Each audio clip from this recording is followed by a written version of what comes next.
Ladies and gentlemen, welcome to Grand Rapids, Michigan. We are here courtside, boots on the ground, bringing you today's Futsal Champions Series action. I'm Jared Kleppel along with Gerard Ascani. Gerard, we have, oh man, this is maybe the matchup of the season so far. It definitely is. Last week we were in Grand Rapids. Both of these teams played against other teams, and the atmosphere in both arenas was amazing. I'm expecting more of the same tonight. And while we are here early during the pregame, I want to point out a couple players on each side. Let's first start with Cesar Martinez of Grand Rapids Olay. And Coach Fabian had some great things to say about him when we talked with him over this past week. Yeah, Fabian had a lot to say. Cesar had a great impact on the game against Lansing City last week. One of the things that Fabian talked about was the mentality of the players, staying focused, staying strong. There were a lot of ups and downs, a lot of momentum shifts in that game, and Cesar held it down and was really able to have an impact on the game. And on the other side, we saw huge performance from Fikret Hasovic on Midwest United against Lansing City last week. Yeah, last week, Fikret probably had the performance of the year. It was pretty incredible. He was all over the court. He had truly left his stamp on the game, and when we see that performance again tonight, that is what leads me to believe that Midwest United is going to walk away with the win tonight. And very interestingly enough, not only the players, and they actually, these two players, Cesar and Fikret, they actually played together. Can you talk for a moment about that, Gerard? They played together on soccer teams growing up, right? Yeah, it's one of the things that's really interesting about both of these teams. There's so many players, both of the coaches have so much experience going back to some of the early links in futsal in the Grand Rapids community with ABK, better known as the Ankle Breakers. Yeah, and actually, speaking of the coaches, on the Grand Rapids Olay side, Fabian Rodriguez, he's been around the futsal scene for a long time here in Grand Rapids, and we'll find out a little bit later how the Midwest coach, how they have a relationship. But Fabian Rodriguez, he has led his team to, so far, unbeaten this year. Yeah, it's been pretty impressive. One of the things that we think about with Fabian is the set pieces and how dominant they are out of the set pieces. So let's look for more of that tonight. On the other side, coach for Midwest United, Gio Garcia. He was actually the first player in Olay under Fabian Rodriguez. The very first player. Very first sign-up. It's pretty magical when you think about the history and the legacy that both of these men have, and not only in Grand Rapids, but in the futsal community. And we know that this is leaving an impact with all of these fans and players here tonight. And that's something that we're super excited to see tonight. The fans are already starting to pour in. We have extra seating lined up here, and as long as the Detroit Lions don't steal some fans tonight, I think this might be the most well-attended game that we've had all year long. And we're going to bring you some more pregame thoughts in a bit. But for now, enjoy this message from our sponsors.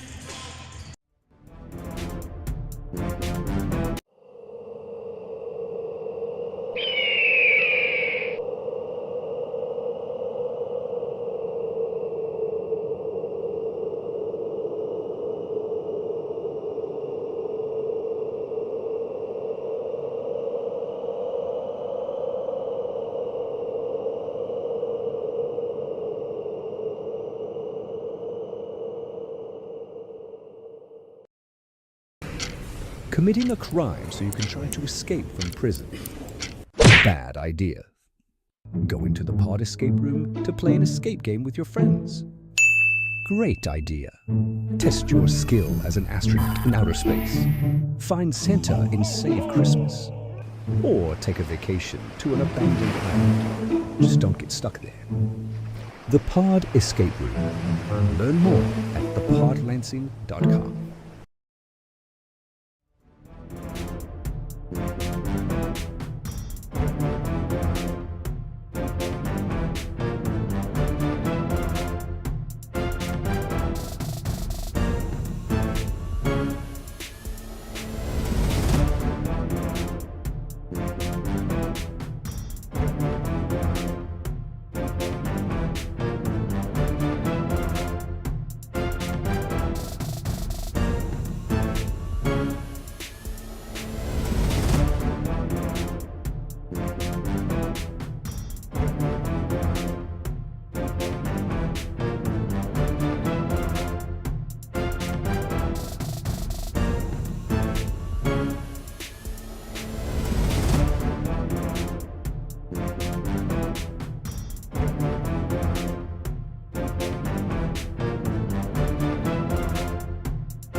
Ladies and gentlemen, welcome back to Grand Rapids, Michigan. Wyoming, Michigan, technically, here in the great state of Michigan. We got a great Futsal Champions Series match tonight. It is Grand Rapids Ole hosting Midwest United. I'm Jared Klepp along with Gerard Ascani. Midwest United, 1 loss. Grand Rapids Ole winless. Last time these two teams played, a 6-6 tie. Yeah, and it wasn't just a tie. There were momentum swings the entire game. Ole was up, Midwest was up. It was a really phenomenal game. We hope to see more of that action tonight. And both these teams actually did play last week.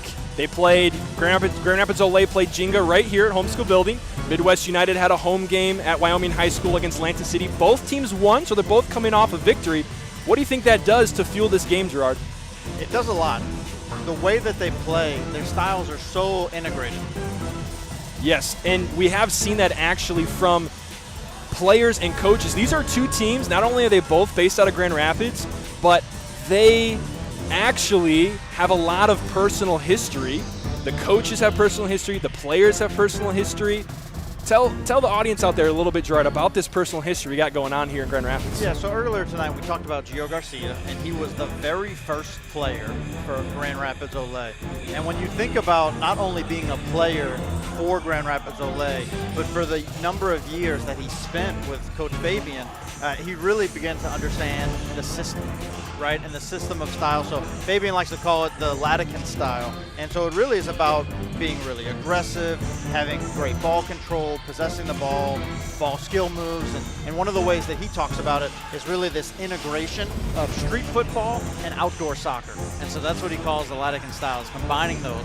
And so when you think about it, Coach Gio already knows all of that. He knows and understands the background. So one of the things we talked to Gio about earlier today was how does he leverage that experience and that knowledge of the system into today's game, and then what impact will he be able to have already knowing what Fabian and Ole is going to be trying to do.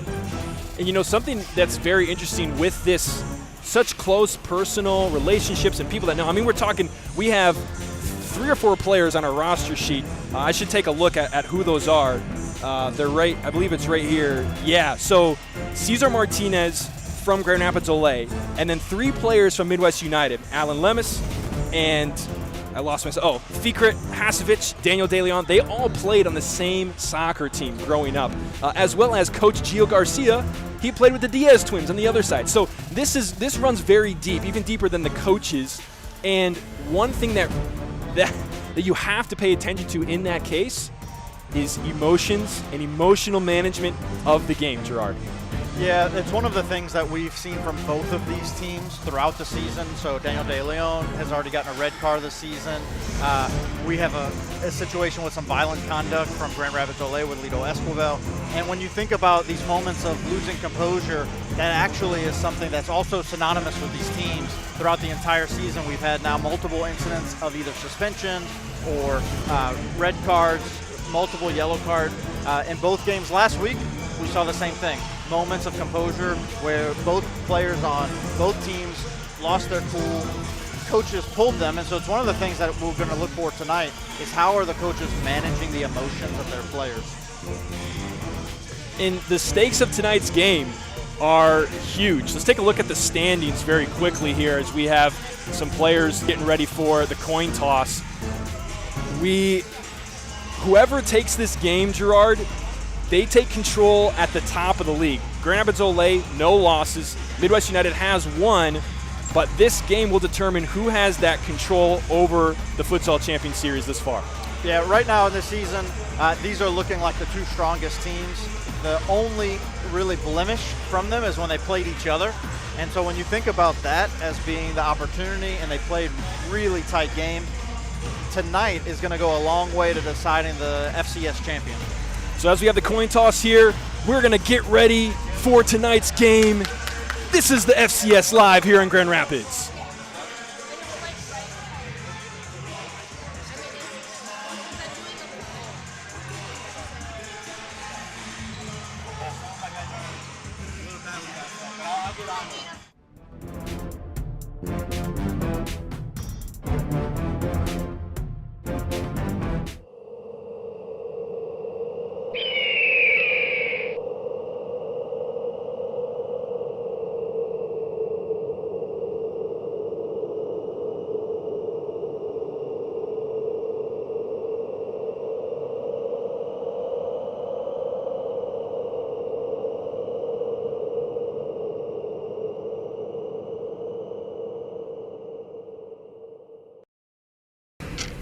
Committing a crime so you can try to escape from prison. Bad idea. Go into the pod escape room to play an escape game with your friends. Great idea. Test your skill as an astronaut in outer space. Find Santa in Save Christmas. Or take a vacation to an abandoned island. Just don't get stuck there. The Pod Escape Room. Learn more at thepodlansing.com.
Ladies and gentlemen, welcome back to Homeschool Building here in Grand Rapids, Michigan. Futsal Champions Series action coming at you live in just a moment. We are just seconds away from the national anthem and the starting lineups. But first, just talking about a couple of the players. In case you missed it earlier, Cesar Martinez on the Grand Rapids Olay side. He is a player to look out for tonight to have an impact on the game. Yeah, he is. He had a phenomenal impact last week against Lansing City. He's the player that was spotlighted by Fabian Rodriguez. He said that Cesar is going to have a huge impact on the game, and we're looking to see more of that too. And on the other side of the coin, Fikret Hasovic, he wreaked havoc in the Lansing game last week. Yeah, Fikret was all over the court. Offensively, defensively, he was a true stalwart for Midwest United, and they helped pull out the win. Fikret played a large role in that victory. He did. He probably played about 80% of that second half. And that's going to do it for our pregame coverage. So while we get ready for the starting lineup announcements and the national anthem, we're going to throw you our intro video. So ladies and gentlemen, welcome to today's FCS match, Midwest United versus Grand Rapids Olay.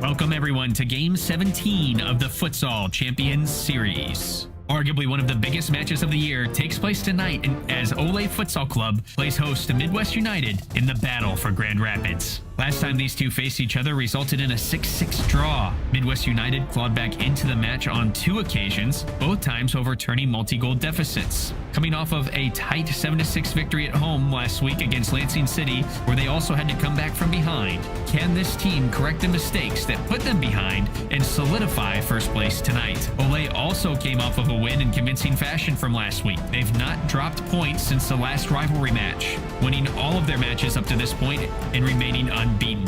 Can they retain that unbeaten streak tonight and propel themselves to the top of the table? Stay tuned to find out as Ole Futsal Club hosts Midwest United in the battle for Grand Rapids now.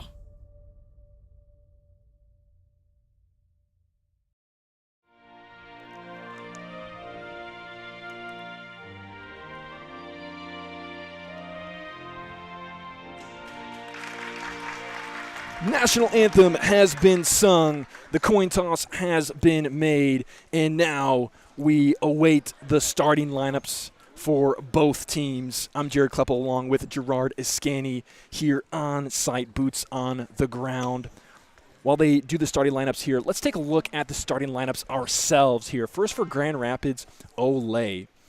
We have in goal, Andres Montes, Sammy Esquivel, Cesar Martinez, Aaron Gomez, Chris Mendez. You might notice, if you're familiar with this team, no Lito Esquivel tonight, Gerard. Yeah, Lito Esquivel has been suspended for biting, so physical conduct against Jenga 2 games ago. So I think this is the last game of his suspension. This is indeed the last game of his suspension. Now, on the other side, for Midwest United, goalkeeper Jose Vicario. He's been playing very well.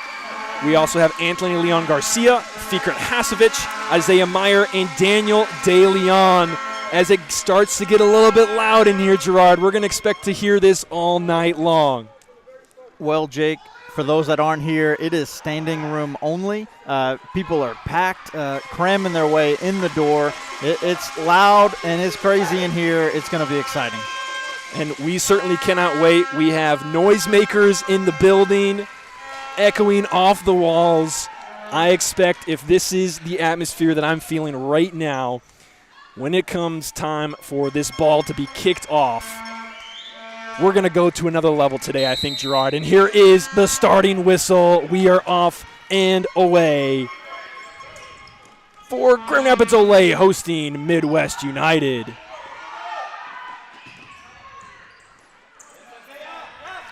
And it's going to be Midwest United on an early attack here. We have an early foul and a sliding tackle from Cesar Martinez. Going to drop Isaiah Meyer to the ground. Yeah, one of the things really interesting about that play right there, we talked earlier about the styles of Midwest and Grand Rapids Ole and the long history. That's a play right out of Grand Rapids' book. So we are going to have a set piece here.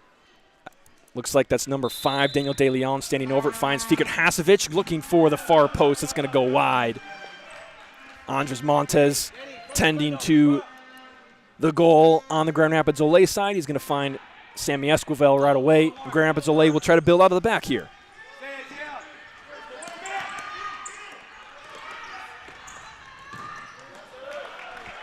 Yeah, what we're seeing earlier right now is building out of the back, inviting pressure to create open space further up the court.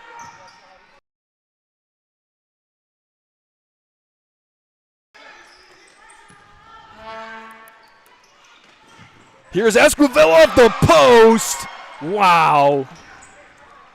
A left-footed strike on that far side from Sammy Esquivel. If we had VAR, they'd be going to look at the replay to see if it crossed the line. That definitely jostled the goal a little bit. Here is Grand Rapids Ole in their half-court offense. Trying to find a little bit of space. Now here's Sammy Esquivel.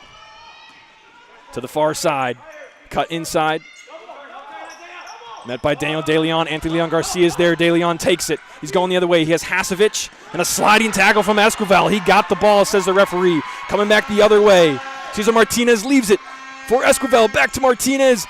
Try to go back to Esquivel. Couldn't quite make that connection. Looks like Isaiah Meyer. No, that's Daniel De Leon taking that one away. And he has it at his foot now in the corner. Loses it. Comes back to Cesar Martinez. He's got 2 players on him. Can he make something of this attack? He's just going to keep possession back to the foot of Esquivel. Yeah, it's a shame on that last play. Both Esquivel and Martinez were both unselfish for their own good and want to be a little more selfish in goal, at least get a shot on target. So here is the high press from Grand Rapids Olay. Trying to win themselves a corner here. Not going to get it. It's going to be another restart from Vicario. Vicario goes long to Hasovic just across the half line. He's playing in with Leon Garcia. He's able to get a turn off. A shot is going to be blocked right at his foot by Sammy Esquivel. That's twice already. Esquivel's put his body on the line for the team. Midwest United now trying to get into their own flow here. First touch for the keeper in this possession. He gives it away. Olay with their own chance. That one's going to be turned aside by Jose Vicario. Number 18, Chris Mendez for Olay with the chance. This one's not going to quite be in the corner, but it's going to be essentially a corner for Grand Rapids Olay. Oh, and for those at home that might not have just seen it, the Diaz twins have entered the game. We got Danny Diaz, Adrian Diaz for the Grand Rapids Olay side. They are planning to run 3 lines today. Again, Gerard, lots of player availability for them. Yeah, it's one of the biggest comparisons right now between both the teams. So Grand Rapids Olay's run 3 lines, a lot of room to maneuver throughout the game, make sure everybody stays fresh. Midwest United only has 2 lines tonight, so let's see if the fatigue factor plays a role. That one's going to be deflected, and Olay will retain possession. Grand Rapids Olay finishes out their full sub-rotation, so their second line is all on the floor. Here's Alayo. He gets by 1. That's a good move. He's playing with the Diaz brothers on the other side. Adrian Diaz sends that one over the bar.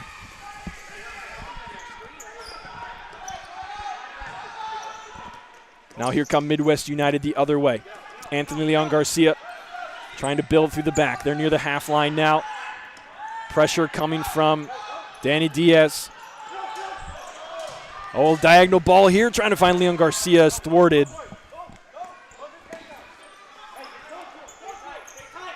Now Olay on the attack.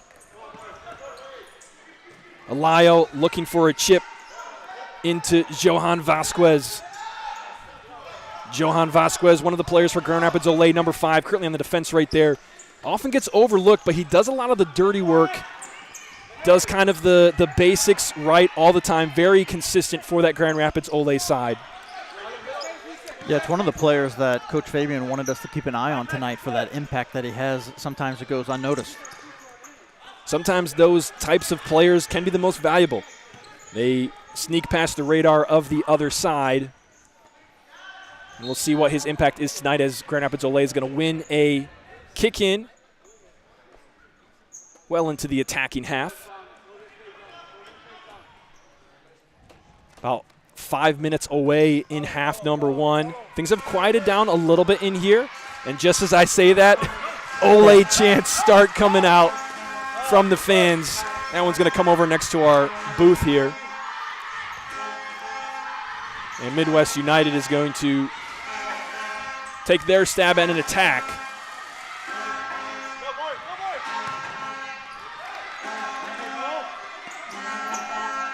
There's Danny Diaz working with Cesar Alayo, trying to keep it, but the pressure from Yosef Abden is too much. Boy, we are very close to the action right here in this near sideline, Gerard. Yeah, we are close to it, and just to make sure that everybody's aware of this, right now, not only is it standing room only, we have fans standing in the corridors and the hallways all over the place. They cannot get enough of this right now in Grand Rapids. Olay is going to play through their keeper, Andres Montes. He's been so solid for them in net all year long. Grand Rapids Olay wants a foul. They thought Aaron Gomez was pushed to the ground, but referee holds his whistle. But here's Chris Mendez. Ooh, that was dangerous. Great defensive effort from Boris Lalich. Yeah, it's one of the things. Boris is a more physical player. We saw that when they played Lansing City in Lansing. Boris was all over the field, specifically on Jeremy Kleppel. He had a very physical presence. So we saw that just now. Let's see if we continue to see that of him tonight. Ooh, and that one, Jose Vicario feeling it after that save, keeping his score sheet at 0. They're not out of it yet, though. Ole still on the attack. And this is what we saw them do against Jinga. They kind of possessed in the attacking half for probably the majority of that game and putting on this pressure. And then on defense, they high press. Yeah, it's really about when you don't have the ball, getting the ball. Whoa, that one got by Jose Vicario between his legs, but defender from Midwest United was on the goal line. Ooh, another close call for Midwest United. That one was Ethan Jansen who connected. Yeah, and the defender there that saved off the goal line was Yosef Abdin. Really phenomenal effort, great positioning on that play. Likely saved a goal. Would have been the first conceded. It's still 0-0. A little chip. Not really going to concern Vicario, but here's Hasevich, and he's going to get pulled to the ground. That's a 1v1.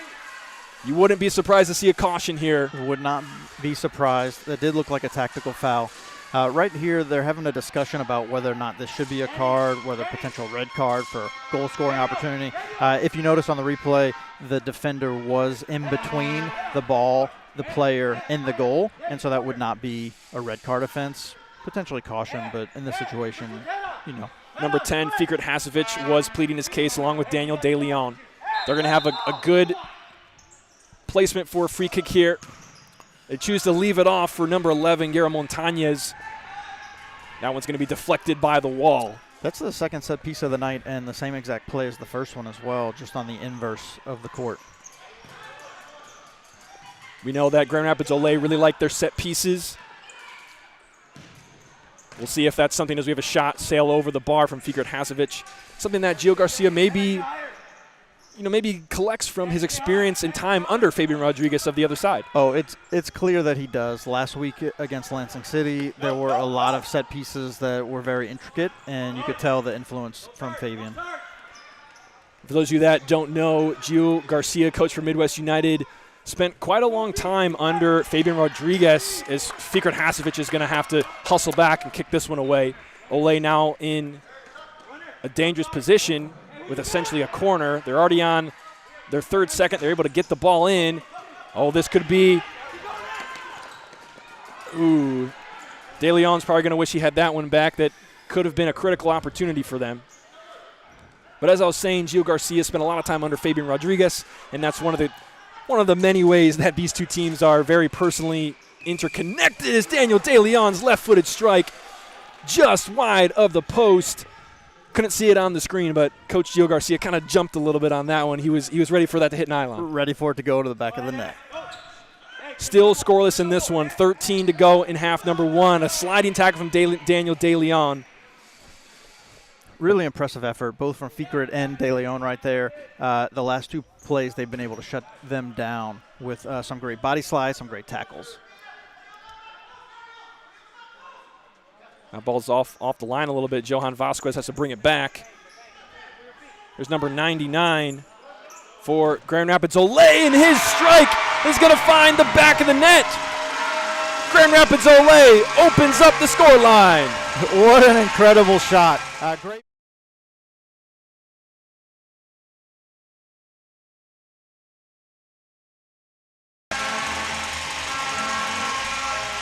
So Grand Rapids Ole draws first blood with that one.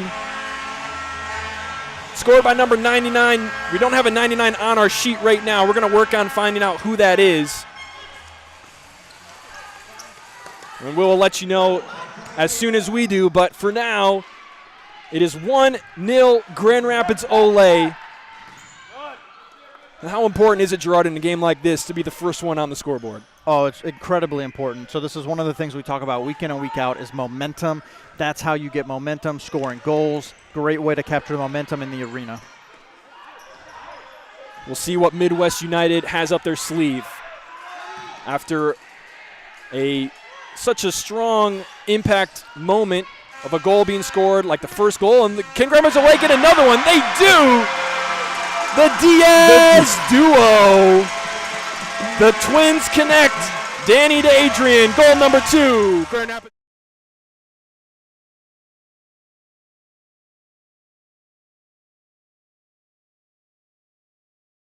Play, great goal. And while you guys were taking a look at the replay, we did have a foul called against Grand Rapids Olay. And we're going to have our first timeout of the match called by Midwest United. Wow, this has been an eccentric 30 seconds with 2 goals going up on the board. And we have a little bit to talk about before we get there. This game is brought to you by Ally Marketing. If you're looking for a marketing partner in the business space, check out Ally Marketing, ALLYmarketing.us. They are your best teammate in the marketing space. Ally Marketing, the official marketing partner of the FCS. Ally Marketing, let's be friends. And Gerard, let's talk about that sequence that just happened. 2 goals for Olay, timeout by Midwest. What did you see? Yeah, so one of the things we talk about, momentum is so important to futsal. Scoring that goal is the easy way to get some early momentum, and it piles on immediately with the second goal. One of the things that Gio Garcia is really adamant about is maintaining composure and keeping a calm mentality on the floor. So that quick timeout right after those 2 goals is to do just that, to go ahead and make sure that his team's refocused back where they need to be mentally. And we actually do have the previous goal on the Diaz Twins. We can take another look at that. We talked about the twin.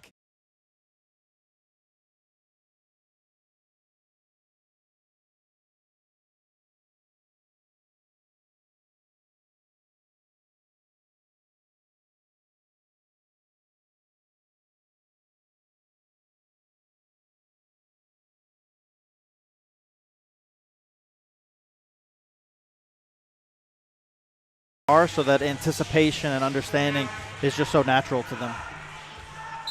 The ball is placed for restart of play. The timeout was called after a free kick was awarded to Midwest United. Here's Daniel De Leon. He's working with Fikret Hasovic on the far side. And now quickly to the near side, Anthony Leon Garcia. Midwest United in the attacking half. Trying to find their way forward. Wayward pass. Hasovic is there. He's pressured by Adrian Diaz, but he goes up the line in a nice little cheeky spin right there. Now trying to play up to Leon Garcia, direct up to the pivot, but handled by Andres Montes in net for Grand Rapids Olay. That right there is one of the reasons Fikret was one of our standout performers last week. You've seen the defensiveness, the physicality of him, but right there, so just a great little flair, technical ability. Now here comes Olay. Number 99 on the far side. We're still not sure who that player is. He was looking for Danny Diaz. Oh, it's a 1v keeper. A little chip from Daniel De Leon. Andres Montes with the save, and Midwest gives it away. Critical save from Andres Montes.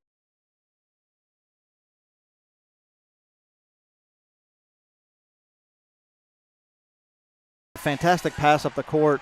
De Leon showed some great skill maintaining possession of that ball. So all around, great play, just couldn't finish it. Score remains 2-0. Grand Rapids Olay with the advantage. And the ball. Here's Sammy Esquivel facing up. Ooh, a left-footed strike goes just a little bit wide. Jose Vicario will restart play in his arc. To Hasovic, he has to get rid of it early. That Grand Rapids Olay high pressure already making an impact on the amount of time Midwest United has on the ball in the back. Yeah, Midwest typically likes to retain possession of the ball. They're not really able to do that right now, but one of the things they're looking to do is to get players behind that aggressive defense, so open the court up, and we're seeing those long passes. Specifically, Fikret's had a couple of those over the top. Olay on the attack again. Guerra Montañez steps in on that one with the nice tackle for Midwest United. Esquivel at the point. He's working with Ethan Jansen.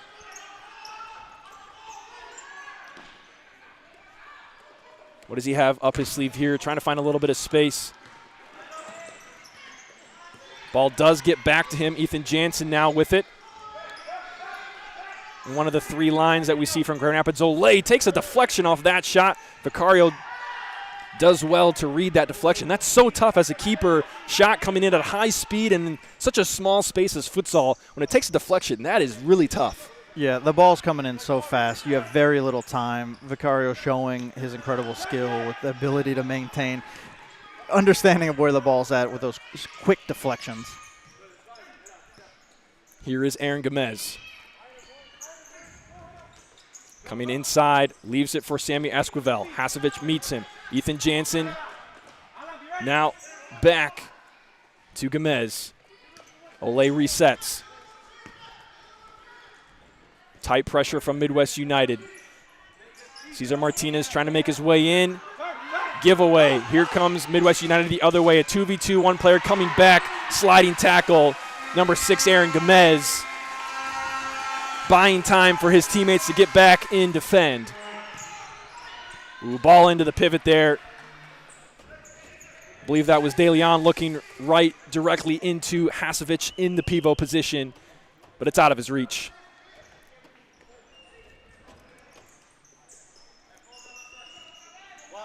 Midwest United now putting their own high press on.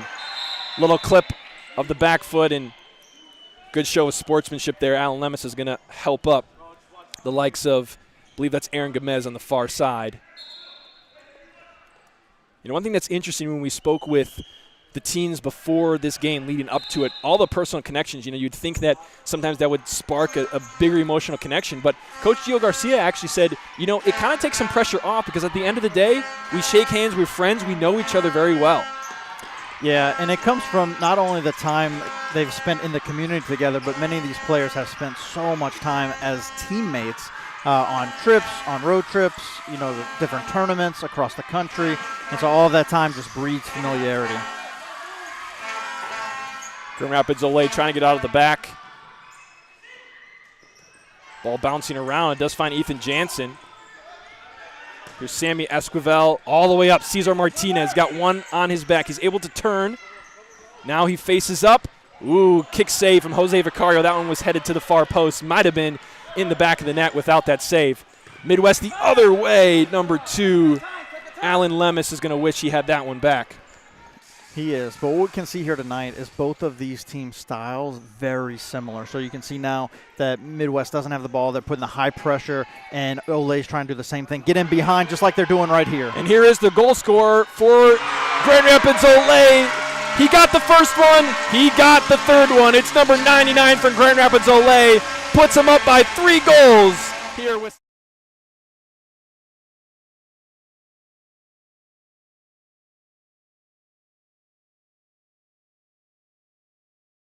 on our roster sheet. That's what we're going to go with for now, and maybe we'll make a correction at halftime. But yeah, he's got 2 goals to his name. He is having a phenomenal impact on this game. Really looking at some key moments right there. 2 goals for him. 2 out of the 3. Just under 8 to go. Midwest United trying to get something going in the back. And, Gerard, they're going to need to try to go into halftime without their tail between their legs. Yeah, they really need to look for some way to swing some momentum here and capture something to go back into the locker room. They certainly have brought a lot of energy on the court, but the scoreline is heavily against them. A nice battle here on the near side. Great sliding tackle, number 13, Cesar Alayo. We have 2 really similar styles of play. Midwest United has also gotten those opportunities and those breakaways, but just as you saw earlier with Daniel De Leon, they just weren't as clinical with their finishes. 2 players fighting for it in the corner. I believe that was Yosef Abden, along with number 5, Johan Vasquez. Excuse me, that was Boris Lalich on the Midwest side. Jostling for possession. Midwest gets it. Puts it in play and then quickly exited by Vasquez.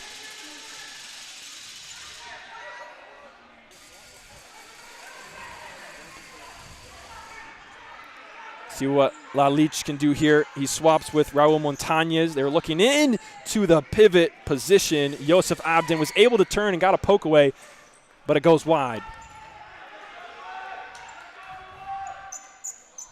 Olay with a quick giveaway. It's back into the possession of Midwest United. Boris Lalich in command here. Raul Montañez with it. Working with Abden. That one's going to be, kicks it right out of bounds. Great pressure from Johan Vasquez.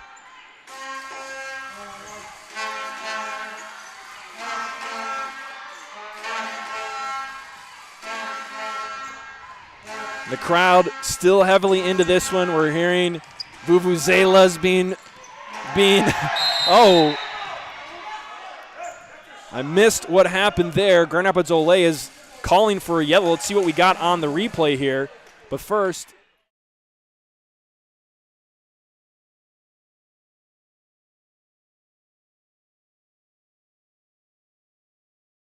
Abden.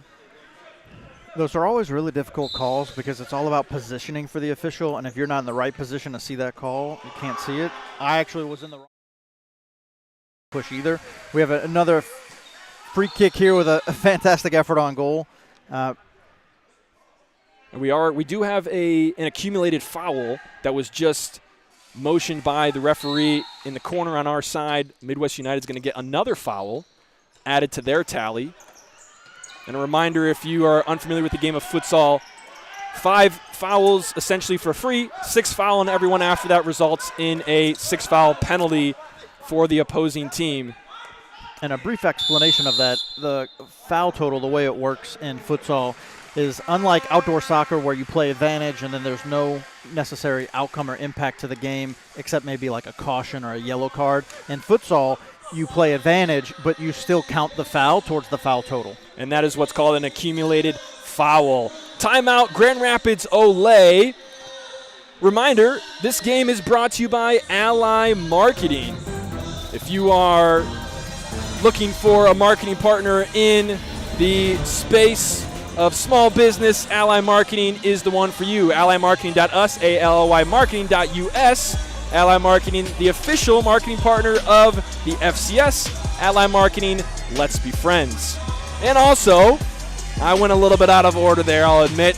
We want to remind you to follow the FCS on the social channels. Find your favorite teams on the social channels. That's what we're really trying to do here, Gerard. We're trying to show the story of these players, of these teams, of these fans. And you can stay connected out there as an audience. You can stay connected with all these players and fans on social media, YouTube, Facebook, Instagram. Make sure to connect, follow your favorite team, subscribe to our channel if you want. You don't have to. We're just trying to tell the story of what's going on the court. And tonight, Gerard, it's been really exciting. And Midwest, they need something out of this timeout to have a positive takeaway in half number 1. Yeah, they really need to do something to have any type of chance in the second half, having some momentum coming back out here to play. And we know that 3 goals can vanish very quickly, so it's certainly not going to be of comfort for Grand Rapids Olay for the whole game. But certainly the momentum factor, if you're down 3, going into half number 2, you can get goals scored on you, and all of a sudden you're in a 4 or 5 goal deficit. So very important in these next 6 minutes to see what Midwest United can do to cut into this lead, or will Grand Rapids Olay continue to find the pressure point and press with everything they got. They do have possession here. Number 99, Jair Real, he's got 2 goals, and he's currently on the ball. He's working with number 5, Johan Vasquez. Can he keep it at his feet? He does. Real up to the pivot. Looked like a little bit of pulling and grabbing, but that's very common between a pivot and a fixo in the game of futsal. Turn there from Boris Lalich. Unsuccessful. Ball kind of bouncing around. It's going to end up out of bounds near side, near the Midwest United bench, but it's going to be kicking for Grand Rapids Olay. And again, we have a silly giveaway. Ball was not touching the end line, the sideline, excuse me. Yeah, it's really frustrating to see the mental errors like that. It's not a physical error. It's clearly a mental error. The ball just wasn't on the line. And in futsal, the ball needs to be stationary and on the line for the kick-in to occur. Very interestingly enough, that rule actually, I don't know the for sure year, but it's actually a pretty recent rule because I remember futsal, 3-4 years ago even, I believe it had to be all the way off the court. And I think they changed it just recently. So maybe that's one of the reasons why we've been seeing that quite a bit this year. It's still a relatively new rule, at least to my understanding. Maybe I'm totally wrong, but that's what I remember. But we have Fikret Hasovic on the ball, looking for an attack. His right-footed attempt is blocked by Sammy Esquivel, but now he's working with it again, looking for a diagonal. Had Isaiah Meyer with some space, but they aren't able to connect.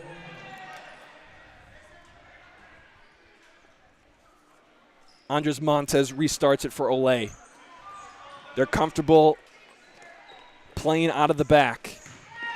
Ethan Jansen, can he connect? No, Aaron Gomez not quite there, just a little bit out of his stride. It really was a fantastic idea. Creative element to get some space, opening it up, just a little too heavy on the touch.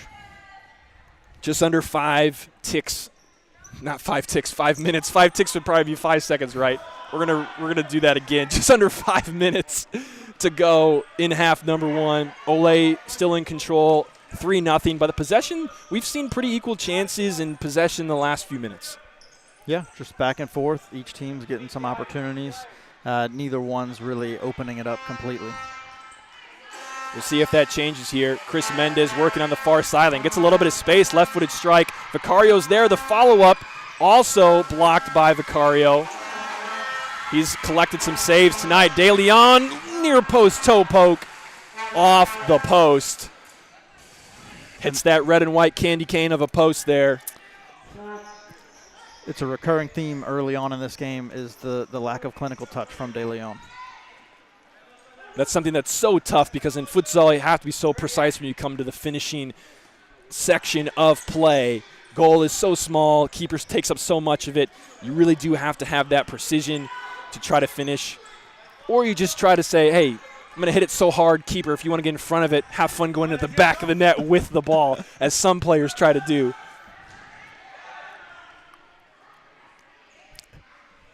Midwest United putting high pressure on defense. Trying to disrupt the possession of Olay.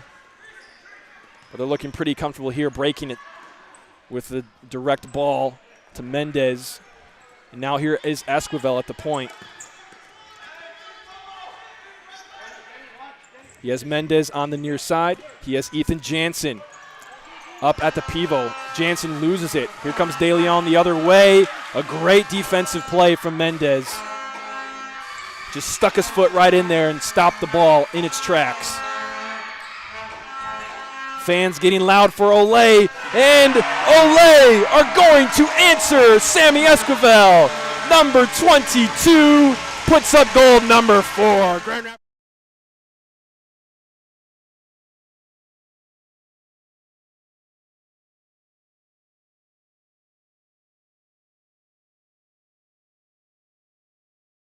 Change from Grand Rapids Olay coming out of that goal.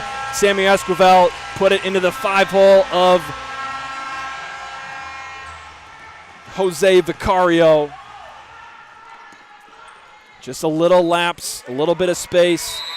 And another foul on Olay. Midwest goes quick. De Leon trying to spark something. Hasovic, his effort is denied. Again, he has it. Faced up by J.R. Real. Finds Daniel De Leon. Great defense from Danny Diaz. Here comes Olay the other way. Vicario, kick save. Hasovic now with his own chance, a 1v1. With more players coming back. A little bit of push from Johan Vasquez, and he's pumped about it. Yeah, he's excited right there. That was a fantastic effort. Slide and tackle, save. Right in front of his bench, too, and his teammates were also giving him some energy. I think they were sending it to him. Yeah, we're seeing a lot more physicality right now. Both teams giving a lot of effort here, putting their body on the line. With 2 minutes to go in half number 1. Seems like that first 15 kind of flew by, and the last 5 have been a lot slower, but we have 2 minutes left. Hasovic here talking with the official. Thinks that Olay's getting a little handsy. And they are going to get a whistle. And here comes Midwest quickly, but Their quick play is going to be negated because the referee must let everyone know that is the 5th foul on Grand Rapids Olay.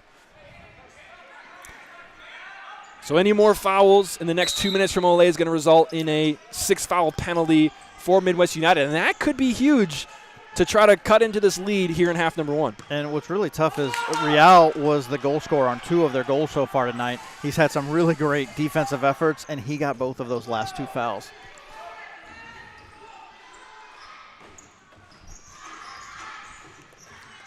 That play inside goes nowhere for Olay. Midwest United now trying to find their own area of attack. Johan Vasquez is there. He's going to force a wayward ball from Isaiah Meyer. Olay now collects possession. Johan Vasquez, consistent, solid, reliable player for the Olay side.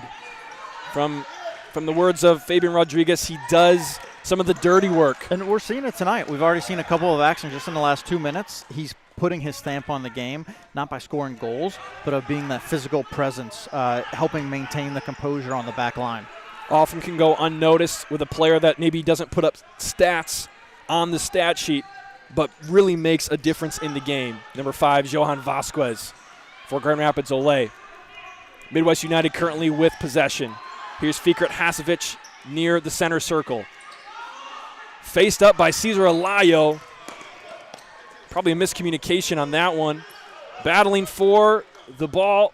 Midwest United are going to take it. 40 seconds to go in half number 1.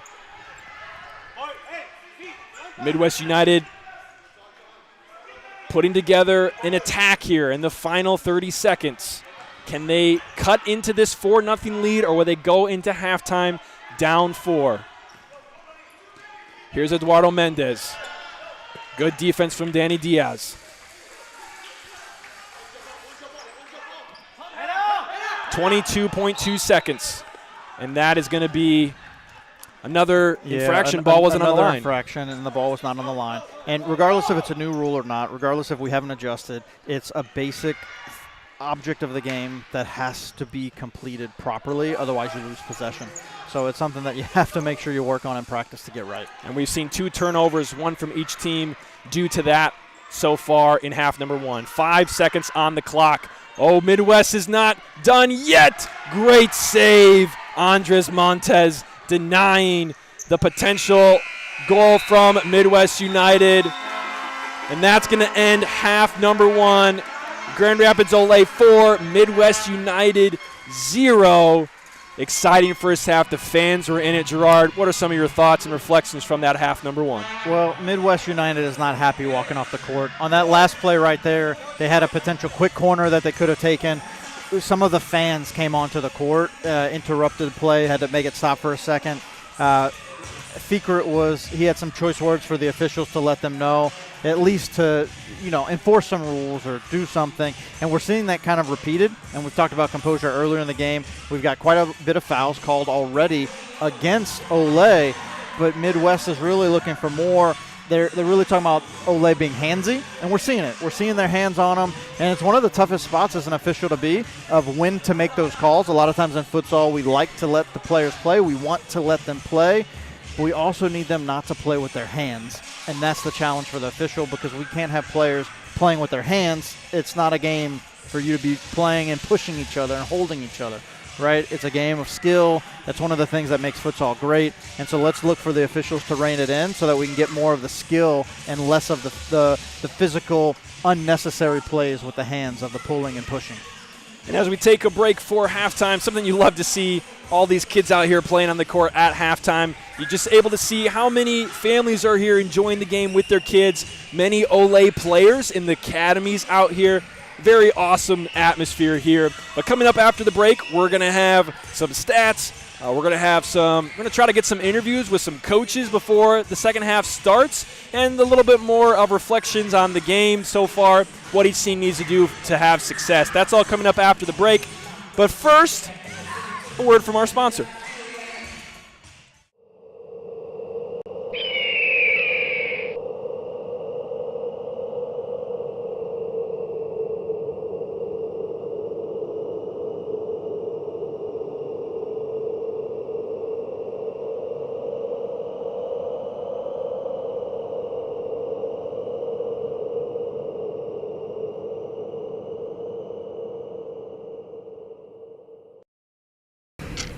Committing a crime so you can try to escape from prison. Bad idea. Going to the pod escape room to play an escape game with your friends. Great idea. Test your skill as an astronaut in outer space. Find Santa in Save Christmas. Or take a vacation to an abandoned island. Just don't get stuck there. The Pod Escape Room. Learn more at thepodlansing.com.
Ladies and gentlemen, it is halftime here in Grand Rapids, Michigan. Tonight's Futsal Champions Series match between Grand Rapids Olay and Midwest United. Grand Rapids Olay with the 4-0 lead, and coach for Grand Rapids Olay, Fabian Rodriguez, courtside with Jennifer Ascani. Jennifer? Hi guys, how you doing? Good. So it is in your favor right now, 4-0. How do you feel going in the second half? I think as long as we keep defending, we stay united and stay controlled and make sure we're focused on the things that we can control and not get into any back and forth with our team. I think we should continue to keep possession, and hopefully we can get a goal first before they do. Okay. Are you anticipating a shutout, Coach?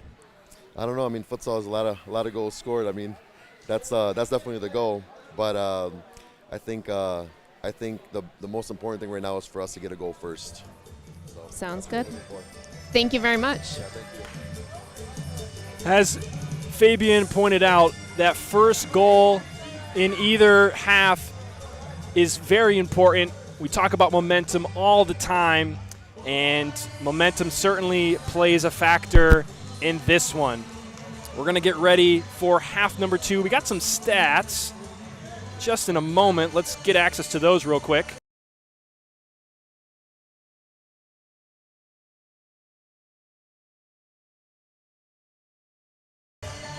So, Gerard, we got some stats from half number 1.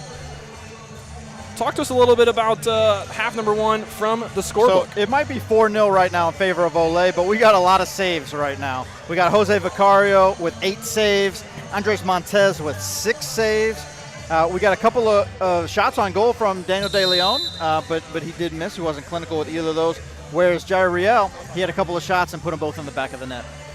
And he's got 2 of those 4 goals. The other 2 goal scorers for Olay, Sammy Esquivel and Adrian Diaz. So Diaz brothers getting involved. We got Sammy Esquivel getting involved. And we are just about ready for half number 2. Teams have swap sides, as is common at halftime. Due to the wind, I'm assuming, Gerard. But that was a joke in case you guys didn't know. Grand Rapids Olay is going to start off with it. But quickly it's given away to the Midwest side. Esquivel goes to the ground, kept by Isaiah Meyer. And here comes Olay the other way. Chris Mendez, too strong of a touch. It goes over the end line. And we do see a new keeper on both sides, I believe. On the Midwest United side, it is going to be none other than Miguel Cervantes. He actually spent a long time in Olay and before that ABK uniform. So another connection, surprise, surprise, from across these sides. And the goalkeeper on the other side for Grand Rapids Olay, Frankie Mendoza. And one of the things that we talked to Gio about before this game was his philosophy and approach to goalkeeping. With Vicario and Cervantes, they are going to take one half each game, and so that's already worked out before the game. So this is something that we expected and anticipated to happen in the second half. Very common to do in futsal in this league here in the States. One thing that we're going to see, and we see it right now from Midwest United, flying the keeper, Miguel Cervantes, no stranger to playing up the court here as a 5th attacker. Yeah, this is a very common approach that we see as soon as Cervantes comes into the game. We see him come up the court and be in a more offensive role. Adds a new dynamic to the offense of Midwest United. Great defense there from Cesar Martinez. It's definitely something that teams have to be prepared for and understand, that when those goalies switch, that it's not just a switch in the goal, it's a switch of philosophy. It's a switch of approach. It's a switch of a game. So they need to be prepared and mentally ready for that change.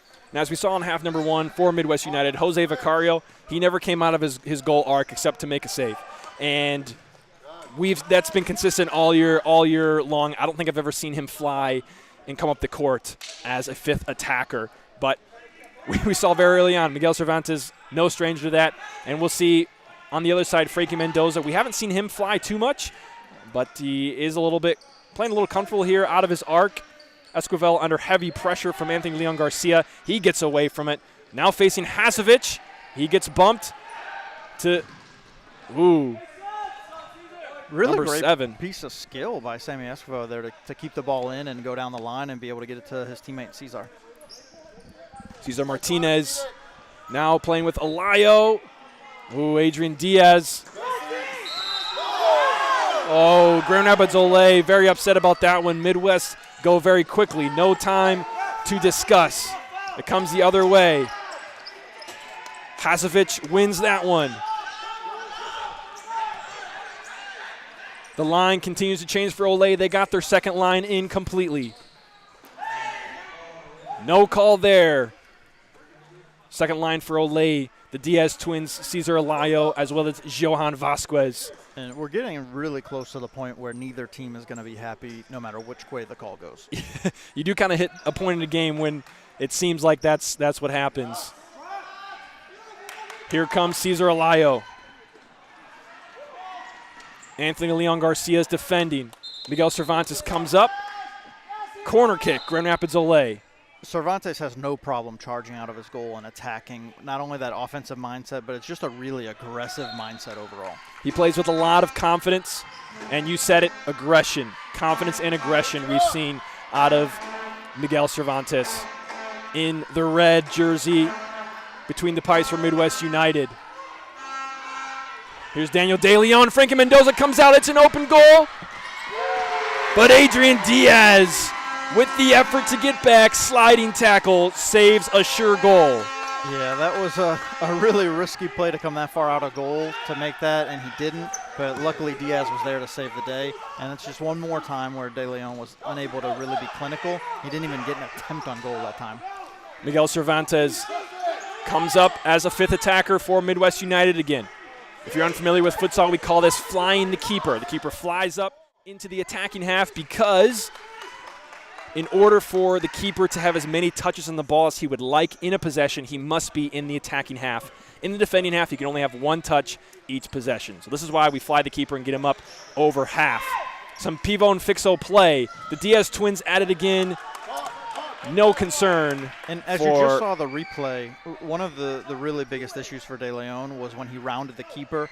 His first touch after that was really left wanting. And a wide open net for Adrian Diaz. Once again, the Twins are at it. The dynamic duo, they are putting on a show for us tonight. And Diaz was in the perfect place once again.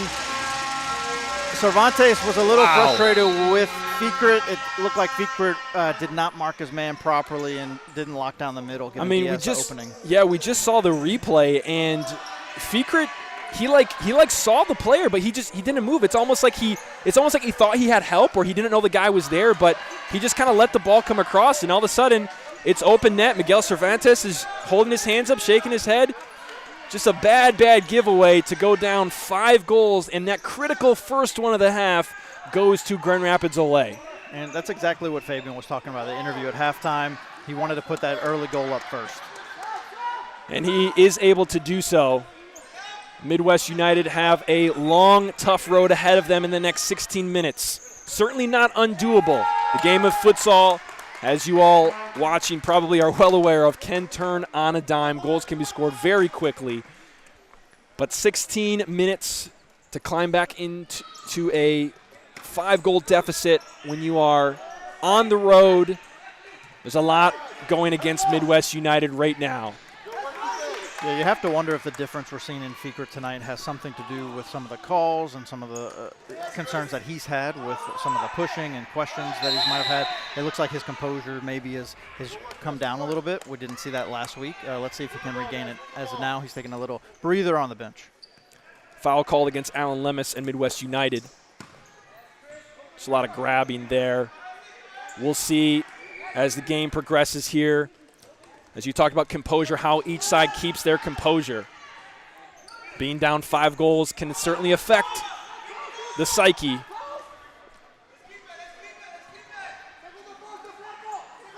Grand Rapids Ole looking comfortable. Cesar Martinez with a cut inside with the forest green shoes on. He's working with Ethan Jansen and Sammy Esquivel. Chris Mendes also on the court for Ole. Esquivel keeps it, and a sliding tackle from behind. We're going to have our first caution of the night going against number 2, Alan Lemus for Midwest United. Let's take another look. That's a really dangerous tackle right there. Esquivel is feeling the pain on that one. That's a tough one, definitely worthy of a yellow. Absolutely.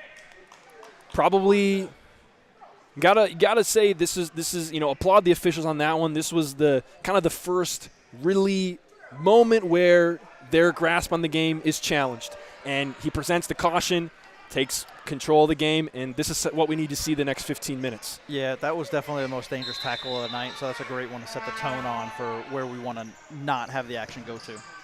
Oh, a deflection. It comes off of, I believe that was number 9, Eduardo Mendez, but the shot originated from Cesar Martinez. Let's take another look at that.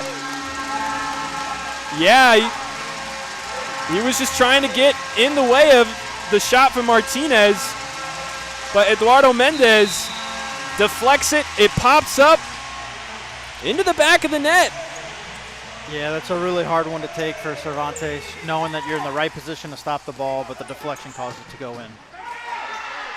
A good strike from Boris Lalich. Really the first chance of any kind on net for, well, besides the one where the open net happened and they weren't able to convert, but really the first time they've had a solid shot on goal in a while.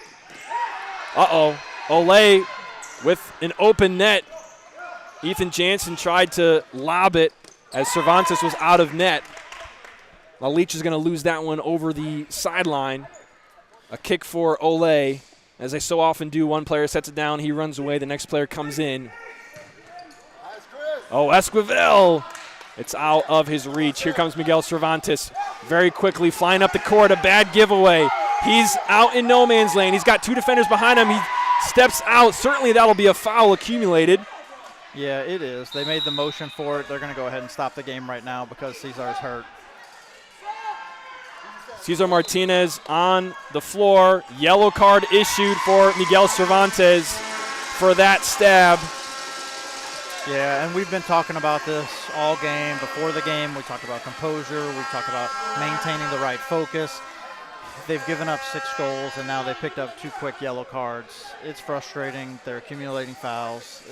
They really need to see how they can refocus right now if they're going to have any chance of salvaging a potential point in this game. And certainly fitness and fatigue starting to play a factor into it. We just saw the third line come on for Ole. They're able to play with 3 almost entire lines tonight, whereas Midwest United really only 2. So on that stoppage of the yellow card, Ole able to make a complete 4-person switch, but all the players for Midwest United still on the floor. Yeah, it's also a factor in the philosophy, too, because the way Ole is playing, they're maintaining more possession of the ball, and it's making Midwest work even harder. With that 6-goal advantage, Grand Rapids Ole very content. Possess the ball and be patient. They give it away there. Here comes Midwest United. Another giveaway on a kick-in, Gerard. Yeah, that's our 3rd one of the night for Midwest. Just an absolutely avoidable giveaway. And we've seen 3 of them tonight. We are seeing Frankie Mendoza come up the court. Here he is flying for Ole. A toe poke goes wild. Cervantes trying to go back quickly the other way. Mendoza still out of net. Anthony Leon Garcia, it's off the post. Midwest cannot catch a break, but now they do. Leon Garcia finishes that one. And we get to hear our Midwest fans for the first time tonight. Let's take a look at that replay right there. Yes, he was able to get the touch on the second one. Yeah, after Anthony the Leon first one. Garcia, really great positioning right there. You know, it's one of the things that Mendoza comes out of the goal, puts himself in a risky position. That's what happens when you fly the keeper and you don't finish the opportunity. So Midwest United, they're not out of this one yet. They got their first goal. Can they have some momentum from this? Can they get another quick goal? Certainly the next goal will play a huge factor. Wow, almost the trifecta hat trick from Jair Real, but it's going to be caught by Miguel Cervantes in goal. Cervantes, not only an incredible save there, but just his distribution while on the ground. He was able to pass it up the court to Isaiah Meyer. Now here is Hasevich. Number 10, Fikret Hasevich on the near side. He has it here. One of the most impactful players for Midwest United was that De Leon on the far side. Once again, that's now his 4th time tonight where the finishing touch was just left wanting. He had room on that far post. Ball goes out of bounds on the far side. Kind of tough to see on the camera angle, but it is going to be a Midwest kick-in. Hasevich working with Yosef Abdin. Hasevich with it now. Finds De Leon. Isaiah Myers is cutting in. The Diaz twins with the stone wall of defense. Midwest resets. Abdin comes up to challenge that one. J.R. Real has it. Looking in to Danny Diaz. Hey, look, really fantastic effort there by De Leon to track all the way back and to lock it down. It's one of the things when your finishing touch isn't there, there's still other aspects of the game you can be successful at. Now Hasevich has it in his own territory. Gets a little bit of space for the time being. Working with Isaiah Myers. Here's Daniel De Leon. Great defense from Johan Vasquez. He gets by De Leon. Ooh. J.R. Real tried to leave that one. Hasevich with the strike, forcing a save from Mendoza. Isaiah Meyer on the follow-up. Nothing there. Midwest is still knocking on the door. A great diving save from Mendoza, keeping Midwest out for the time being. Here comes number 6. Aaron Gomez. Oh! Ethan Jansen had a gimme goal that he missed. Wow. What a few courses of events right there. Some fantastic saves, a failure in the final third. Really great work and effort there. Uh-oh. He failed the first one, but not the second one. That's number 3, Ethan Jansen. Gonna quiet down that Midwest side. Goal number 7. They lead it 7-1. Yeah, Sammy Esquivel with an outstanding pass right there to Ethan Jansen. Sammy Esquivel's been putting his mark on this game. Really great pass. Jansen redeemed himself with that touch right there. Midwest now find themselves down by 6. Man, the atmosphere and intensity tonight as Leon Garcia gets pulled to the ground by Ethan Jansen. Gonna have a foul against Grand Rapids Ole here. He's pleading his case. He is. Yeah, there's a lot of frustration both ways. And it's one of the things that you see a lot of times when there's heated competition. There's going to be frustration with calls. I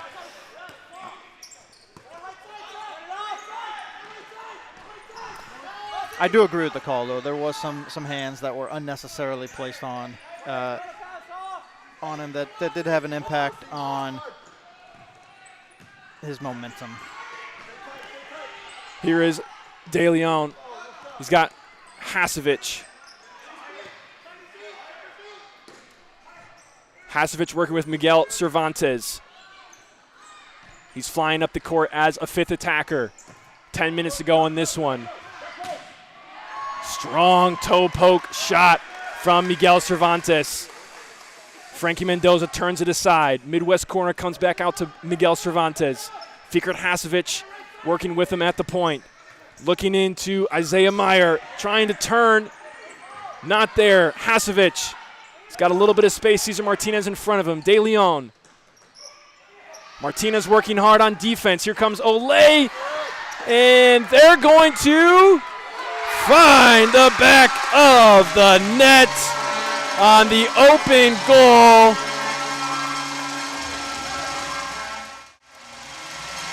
We're seeing some talks with the ref right now.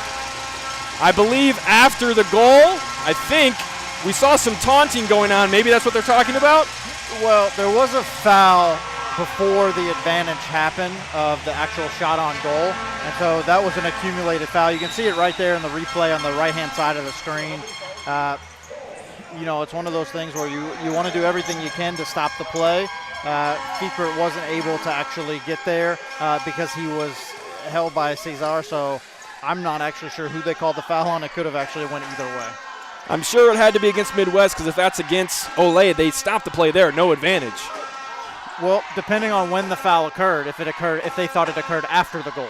Gotcha, So yeah. So that's what is kind of tricky, depending on the judge. It's a judgment call of when that happens, and again, it could have been the taunting too, because that was the other part. After the goal, there was a little bit of conversation, as there has been tonight, and we can see even now we're continuing to talk to the officials. And it's one of those things difficult in these competitions, whether you're winning or losing, and the call goes against you, you don't necessarily understand it.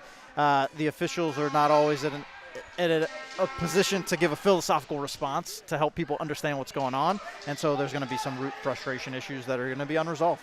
And that caution is going to be issued against number 6, Aaron Gomez, for Grand Rapids Olay. We did see him kind of taunting here on the sideline. I don't think the card was for the taunt. I think it was just for that foul that we saw. Midwest United taking that free kick. Raul Montañez got a clean look at it. So that's the third set piece that they've done that same exact move, just a quick pass over shot. Olay at this point is ready for it. They need to switch something up and change a tactic in some way to create something new and fresh. That shot from Guillermo Montañez almost hit the ceiling. That was three or four goal heights above the goal. Missing by a lot on that one. Here comes Olay the other way. The interesting question for our viewers at home is, will our statistician tonight say that's a shot on goal? If it was me, I would say no. Well, it's definitely not a shot on goal, but was it a shot at all? Was it a chance? Was it an opportunity? Was it an opportunity? I would still not. I probably wouldn't mark it if it was me, but we'll see. We'll see what it goes down as. Here's J.R. Real. Working against a double team. Ball comes back up to the point. Sammy Esquivel challenged by Isaiah Meyer. Olay keep possession. 8:38 to go. 7-goal lead. Surely that's enough to get them to the finish line? Yeah, with only 8 minutes left, that 7 goals is almost an insurmountable ask, even in futsal. Ooh. Miguel Cervantes almost let that one trickle by him after making the initial save. Now Anthony Leon Garcia. The one thing to think about, it is a 7-goal lead, but we have a lot of fouls racking up here. It looks like we got another foul right there. And that's 5. Their 5th. That's their 5th. So if the foul total continues, the pace that we've been at right now, that's at least 3 or 4 PKs that they're going to get. And if they get that with all the other opportunities, now all of a sudden a 7-goal lead doesn't actually seem that big. So we need to really maintain some composure and not get fouls if we're Olay right here. And I'm sure Midwest United is also up there on the count. Looks like we have 3 fouls for them currently recorded, so they're not too far away from getting into that danger zone. But Grand Rapids Olay will certainly have to be careful the rest of the game. Here comes Midwest United. Raul Montañez working with Anthony Leon Garcia. He has Boris Lalich with him. Chooses to go backwards. Guillermo Montañez. Boris Lalich now. Working against Johan Vasquez. Nothing there on the shot. Maybe it was a pass going to the far post, but ends up in the hands of Frankie Mendoza after it crosses over the end line. Quick giveaway. Midwest back the other way. Lalich, a double team on him. Vasquez shielding, keeping possession. There's a lot of hands there. Whistle. Another foul. Goes against Midwest United. It does. Foul number 4. 4 fouls for them, 5 fouls for Olay. We're getting into the dangerous territory with 7.5 to go. Could this be another chance? Good defensive play from Anthony Leon Garcia. Some nifty footwork by Jair right there to maintain possession of the ball.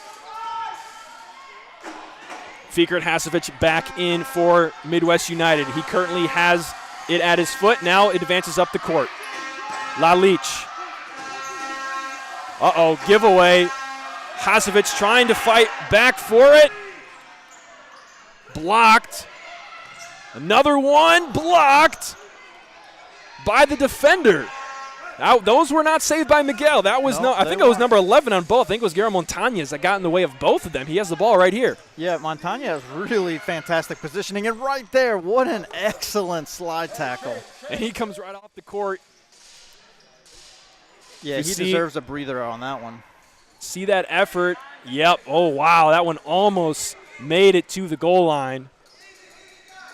As now we have Olay bringing it up. J.R. Real is going to get whistle, and that's number 6. That's got to be number 6. That's 6. So with 6:44 to go, we're going to have our first 6-foul penalty. So this is one of the things we talk about a lot in futsal is the way that the game's being called. The first half, it was a little bit looser. The second half, we've seen it be called a little tighter. And it goes back to that first yellow card that we got and really the intensity of the game. And it was starting to get out of control. The referees had to maintain control. And now some of the Grand Rapids Olay players haven't adjusted to that change in tempo and change of officiating. The fans and players all having something to say.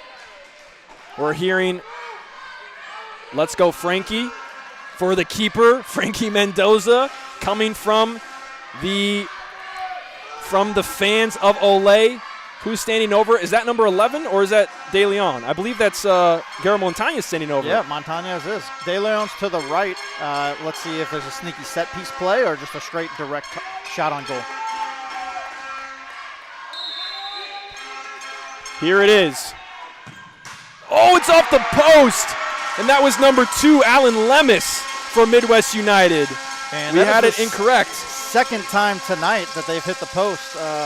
Super unfortunate to be hitting the post that many times and not getting the opportunity on goal on the free kick. Breakthrough. If Jake George were joining us tonight, he would definitely be talking about the post right now.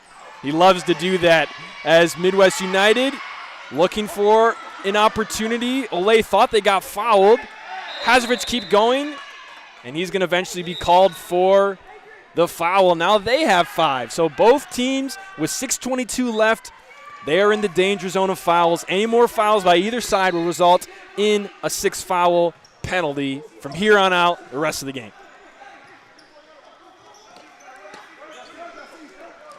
And I have a feeling that even though both teams have to be cautious, I think we're going to see a few more 6-foul penalties. I would agree with that assessment. Just based on how this feels in here, the atmosphere, even though it's a 7-goal game, I think that's what we're going to see. J.R. Real takes his chance, outnumbered, and it's going to be saved by Miguel Cervantes. Hasovic looking long, trying to find Daniel De Leon. A lot of these players have long-standing relationships, friendships, but they're all playing for keeps tonight. They're putting it all on the line. No one is holding back. Midwest United looking to fly their keeper again. Miguel Cervantes takes his one touch in the defending half. Oh, it comes to us. What a touch. Gerard Escani. Excellent play. Sign him up. Fabian was in earshot. Maybe he'll actually look at you next time for tryouts. I'm not sure. Hey, well, we trap with our soul in futsal. You trap with your soul in futsal. Here is Frankie Mendoza for Grand Rapids Olay. Looking up the court, Chris Mendez. Heavily pressured from the Midwest defense.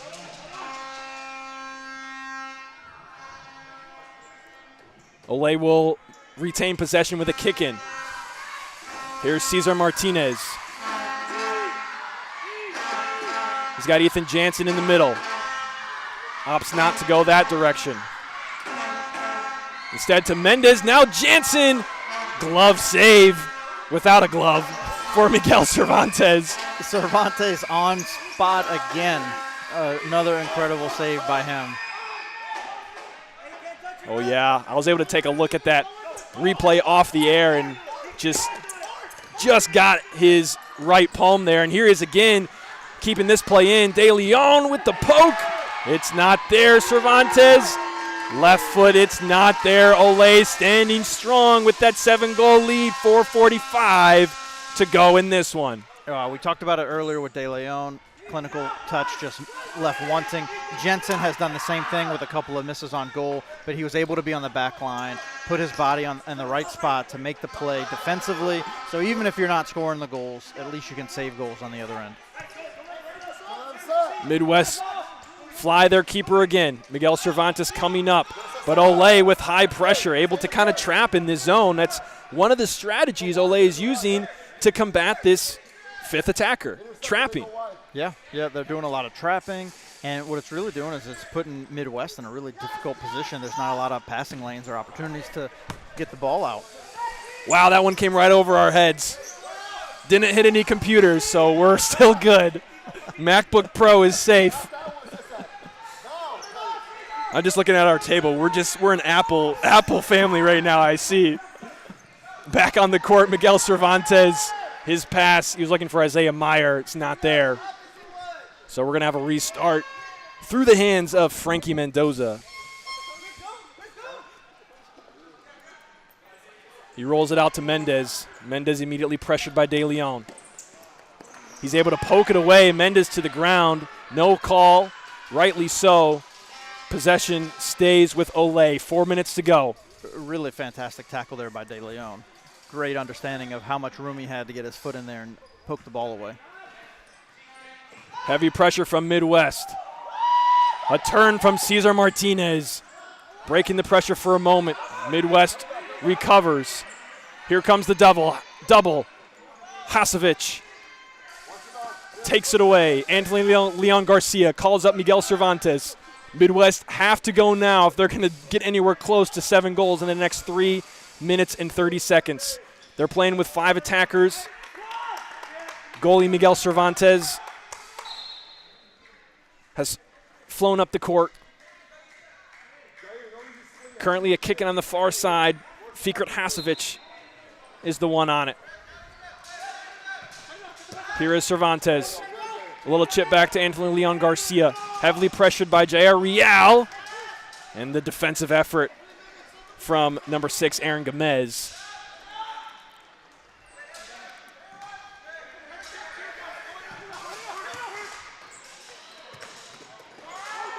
Uh-oh. Open goal, Chris Mendez. The lob isn't there. Olay makes their changes on the court. Jair Real, Danny Diaz, Cesar Alayo, and Cesar Martinez. That's their 4 court players. Of course, Mendoza in goal. Midwest. Anthony Leon Garcia. Joseph Abden, De Leon, and Fikret Hasevich. That's their 4. Hasevich finds a way to get to the ball. He does. Thwarted by Martinez.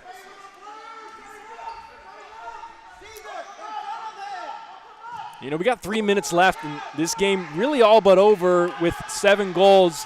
You hate to say it. You know that things can go very quickly in futsal, but 7 goals in 3 minutes, it's going to be really tough.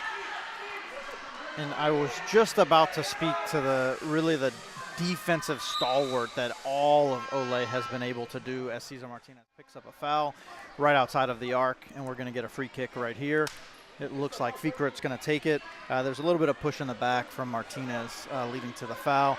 But before that, and what we've seen consistently leading up to the 7-goal lead, has just been a consistent defensive presence and awareness and commitment by all of Olay. And here's the 6-foul PK. Oh, absolutely misstruck by Fikret Hasevich. He's disappointed about that one. Here comes Jair Real the other way. Sliding tackle to no avail for Midwest. And it was a really wise tactic from Mendoza right there to charge the ball at the last second.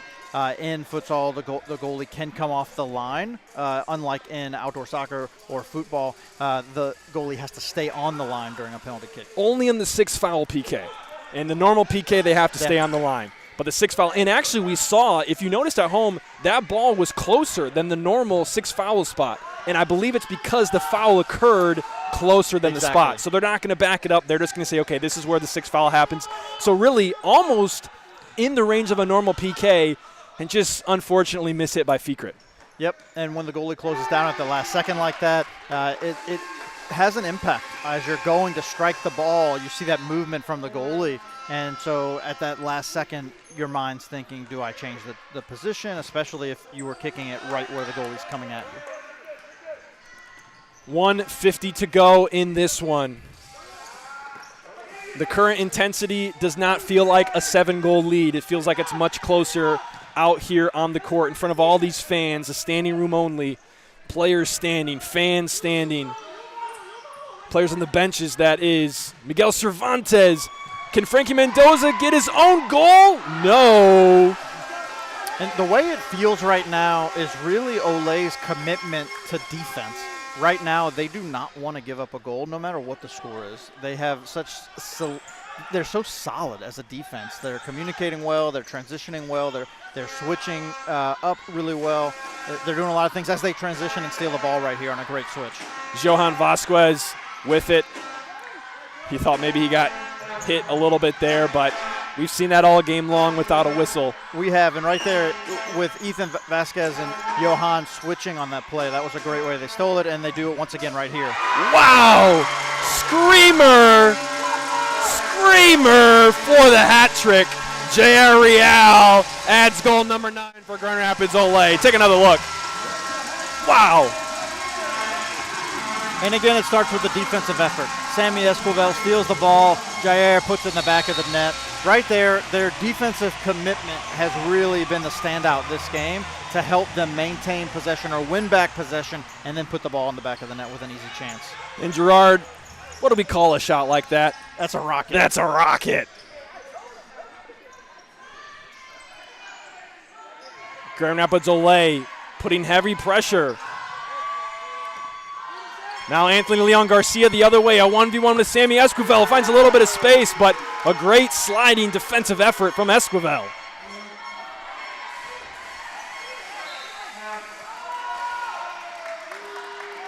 Wow, Anthony Leon Garcia very upset with the official on this end. The crowd knows victory is imminent. Chanting Olay, singing Olay. Very happy with their team's performance tonight. A 9-goal outing so far, only 1 given up.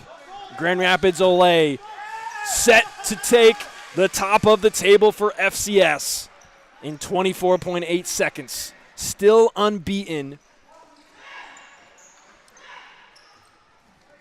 All but erasing the lone blemish, if you could say blemish, of the tie against Midwest just a month and a half ago. In a commanding way. 15 ticks to go. Midwest still fighting for it. The crowd counting down. Oh, they kept going and the clock stopped. They're going to have to restart at 5. And there it is. The crowd cheers. They are excited for their home team. Grand Rapids Olay comes away with the victory, 9-1. Commanding fashion here tonight in Homeschool Building. Yeah, it was truly a dominating performance. Olay has really put their mark on this league. They are showing that they are the team to beat. This was a performance really to set the record straight that that tie might not have been the full story. And so that was their first game in the league. And now that they've had a chance to kind of settle in, this repeat performance is really phenomenal by them. They are going to take this one up by 8 goals. 9-1 is the final as the fans come out onto the court. Referees trying to make their way back to their spot in the midst of all this. And, I think this is really great to see. We're going to have some interviews and stats later on, so stay tuned for that. But just seeing the community of people here and all the people that are here and with all the kids talking with the players. I mean, some of these players on the Olay side are their coaches maybe. Some of the players are, maybe – we see Hasevich and Samuel Esquivel there. We have so many players on both sides that have played on the same team. The coach from Midwest United was with Olay for such a long time. And we're seeing that kind of community after the game is over. Both sides coming out, shaking hands, and saying, hey, what's up, friend? Yeah, as hotly contested and as high as emotions were running during the game, it's really great to see the way that they've connected after the game and that it was really about the moment and doing everything you can, putting it all on the court it's something that we've seen consistently in the FCS. Every player, every team is really putting it all out there no matter what. And so it's great to see that they put it all out there during the game, and then once the game's over, battle has commenced, and now we can commune again. And so it's great to see they got great relationships, and all of that transcends the game.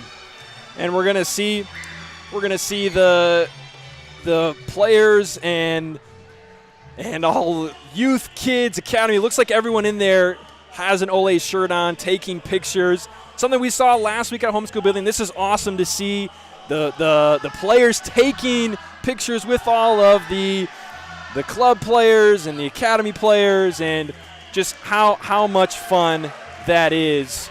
And we're going to have a chance to get into some more stats. We're going to interview Coach Fabian of Ole. We're going to interview the hat-trick goal scorer in J.R. Real in a little while. But before we get there, Gerard, I just want to talk to you for a second, about a moment in the game where we saw Grand Rapids Ole kind of really be in a position to win. We call this the victory moment. This is the victory moment.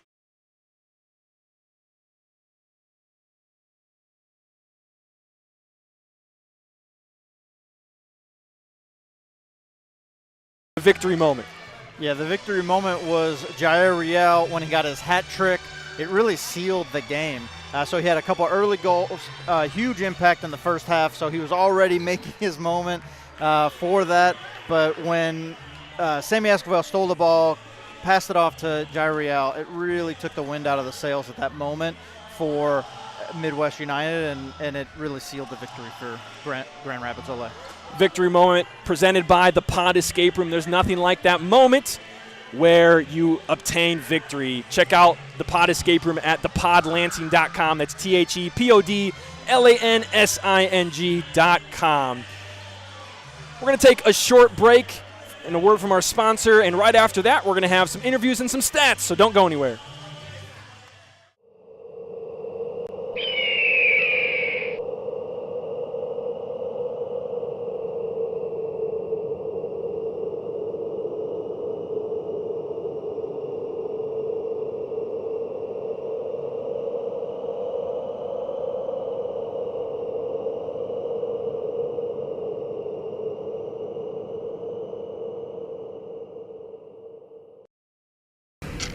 Committing a crime so you can try to escape from prison.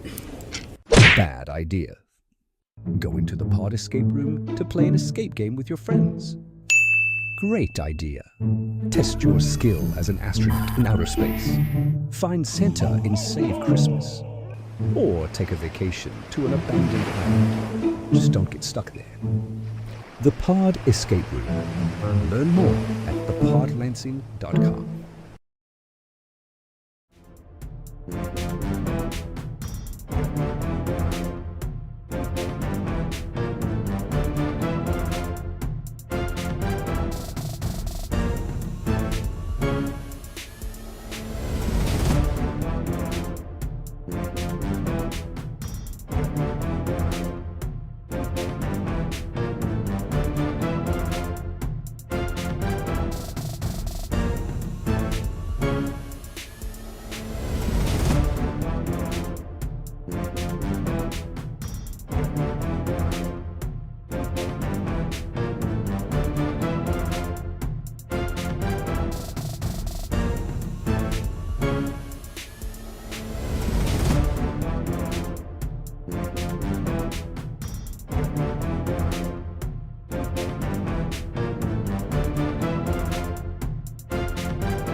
Welcome back to Homeschool Building. We have player for Grand Rapids Ole, and we have Coach Fabian Rodriguez standing by with Jennifer Ascani to get their thoughts on the game. Jennifer? Hi, guys. We got a little action going on with the balls and the kids, but I'm here with Jair, and he scored the first goal. I want to hear his thoughts on setting the tone for the game and how you ended up with 3 goals. Do I hold it? Okay. So I think we just had to set the tone quickly. I mean, we shouldn't have tied last game. I think we had a lot to prove, not just to ourselves, but to the fans. And I think Grand Rapids itself is always going to be red. That's it. That's great. Congratulations on those 3 goals. So anything changed this game compared to last game? Was there more momentum? Like, what was the shift since you guys just played a month ago when you tied? I think we didn't really know what to expect. We didn't come off as strong. We weren't as focused last game. So that's why I'm saying we had a lot to prove. And that's a focus Ole right there. Well, thank you. That was a really physical game. What can we expect from you your next game? What's up? What can we expect your next game? What can we expect for our next Just for you, for your team, are you kind of holding on to the momentum? goals and wins? Just win. Thank you, Jair. Congratulations. All right, and then we also have thoughts from Coach Fabian Rodriguez. Jennifer? And we're back. Coach, that was a much different game. 6-6 tie is different than final score of, was it 7-1? Yeah. 9-1. So what was the shift? Compared to last game when we played them, well, I think the bigger court played a big factor. I think we got a little caught off guard the first time around playing in a smaller court. Anytime there goes out of bounds, I feel like in a smaller court it's always dangerous. And going into it, if we would have prepped for that, probably would have been a little bit different. But this game, we were able to open it up a little more. It's a completely different sport almost, playing on a bigger court. So we were able to keep possession, move the ball around, be a little more patient. And I feel like the players were focused defensively. A lot less mistakes than we have been the last few games. So I thought that was probably the biggest difference is defensively. It was just a little more focused in this game. Thank you for those thoughts. Can you talk a little bit about the court size, how that impacts just the pace of the game, the physicality? Well, I think the first thing with the court size for us personally was we didn't prep on a smaller court before we go into the last game. So we were able to get out here and get some training here on this court before coming into this game, which I feel helped us and allowed us to really play our system on this court. So I think that was a huge difference compared to the last game. But just anything from the build out to be able to apply our high press, which is something that we've been working on for a few weeks. So I feel like the other team got thrown off a little bit by the way that we stepped onto the court today. Okay, thank you. So I was fortunate enough to take stats during the game too, and your shots on goal were almost twice as much as Midwest. Is that attributing to more goals scored in futsal in general for viewers that are new into futsal? I mean, I think it changes game to game. I mean, there's some teams that will defend, and counter and probably get less opportunities but more quality opportunities. But I think for us in this game, it was more about possession. We just had the ball longer, and we were able to finish off that possession with an actual shot and not turn it over like we have in the past. So us being able to finish off with a shot was probably huge. Well, thank you for your time, and congratulations, and good luck as you move forward. Thank you. Great thoughts there from Coach Fabian Rodriguez. Before we jump into the stats with Gerard Ascani, first, we just want to shout out what is to come on FCS.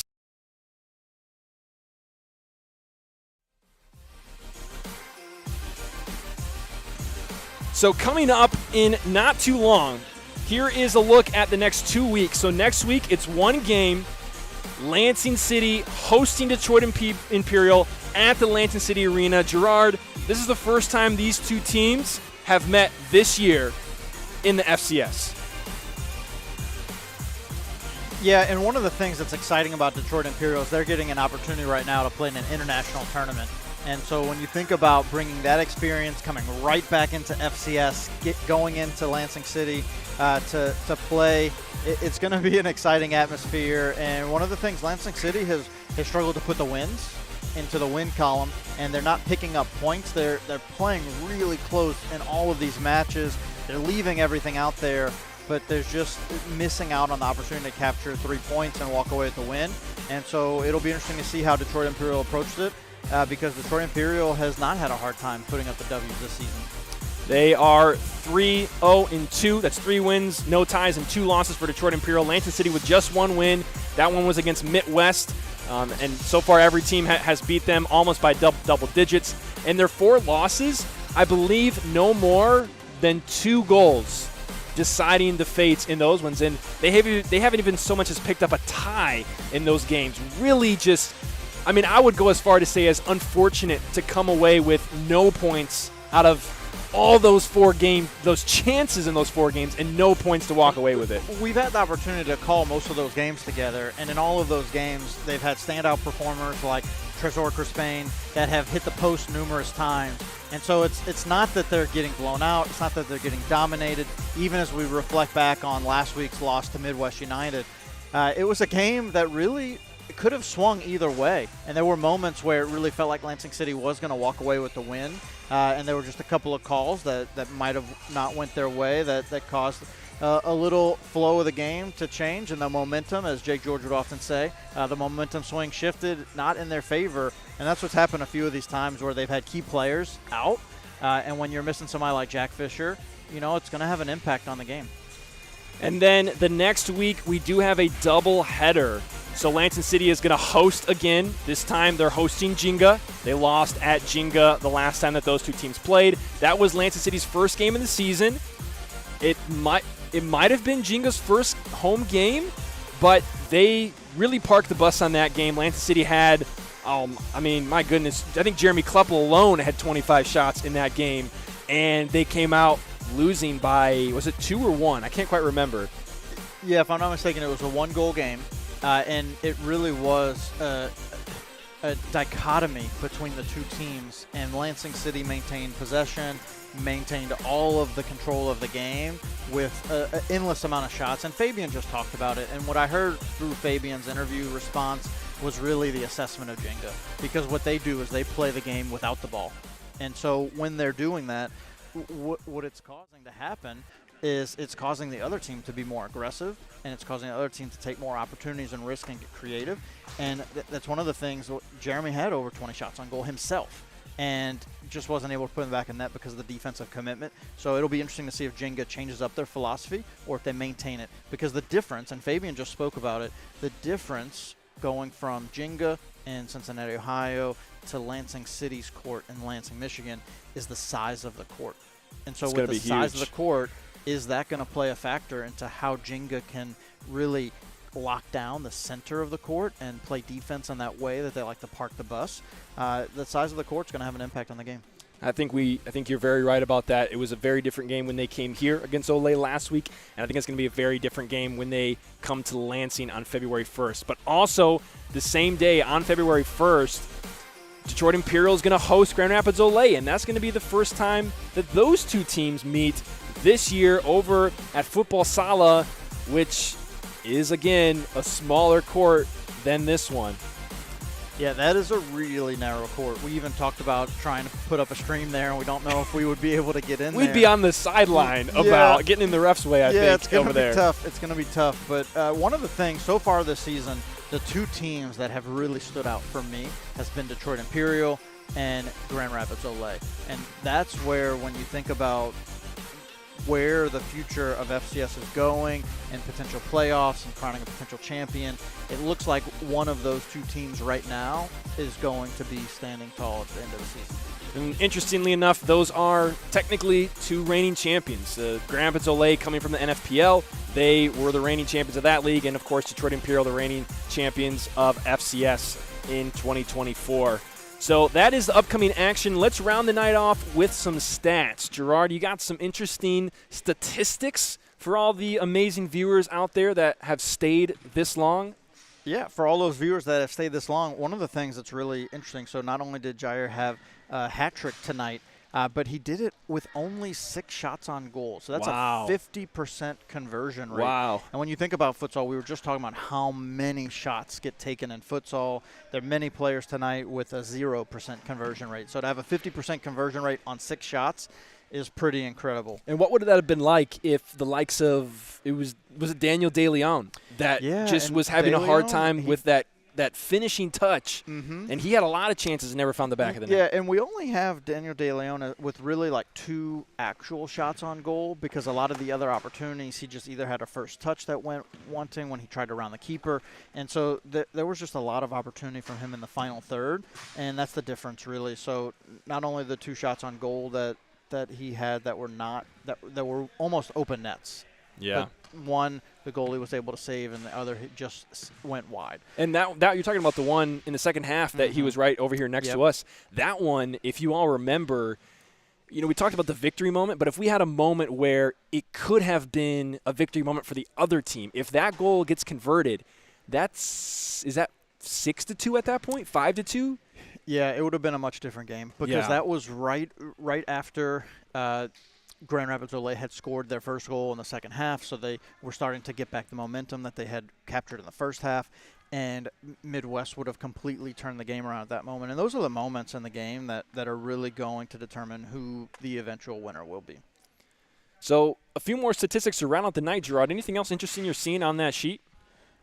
Yeah, I mean, when you look at it, even though they gave up 9 goals, Jose Vicario, Miguel Cervantes both had almost double digits in saves. And so it shows you that even though we had 9 goals, they stopped almost close to 20 goals. Wow. Right? And so when you think about that, that's nearly 30 shots on goal. And the fact that our keepers are saving close to 20, that's really phenomenal, and it's a great effort. And so even though they did pick up the loss, they really demonstrated a great effort tonight. One of the things that was really awesome to see was Cervantes and his creativeness as the goalie and being that really aggressive 5th player on the court, not just staying in the arc. It's pretty cool to see when he comes on, and he comes on with a level of confidence as a court player. Coming up flying as the keeper, being that 5th attacker, it certainly adds a new dynamic to the Midwest team. So that's the stats for today, and we're going to leave you with this. Here's a look at the standings currently, not updated for today's game, but the standings for FCS. We mentioned earlier that this game would decide who was in control of the table. So let's take a look at those very quickly. Here they are. Midwest United, this is how we started. So they are going to be at 4-1-2, 7 matches played and 13 points. Grand Rapids Olay is going to match that 13 points, but only with 5 games played. 4 wins, 1 draw, still unbeaten. Who has the best chance to give them their first loss, Gerard? Like I shared earlier, Detroit Imperial, they really do have a shot to give them their first loss. And every game we've seen from Detroit Imperial this season has been a really great effort. They've been really putting it all out there. The one exception to that is the game against Jenga, in which they didn't bring their head coach to Cincinnati. They didn't bring a lot of their top players because they were getting prepared for this international tournament.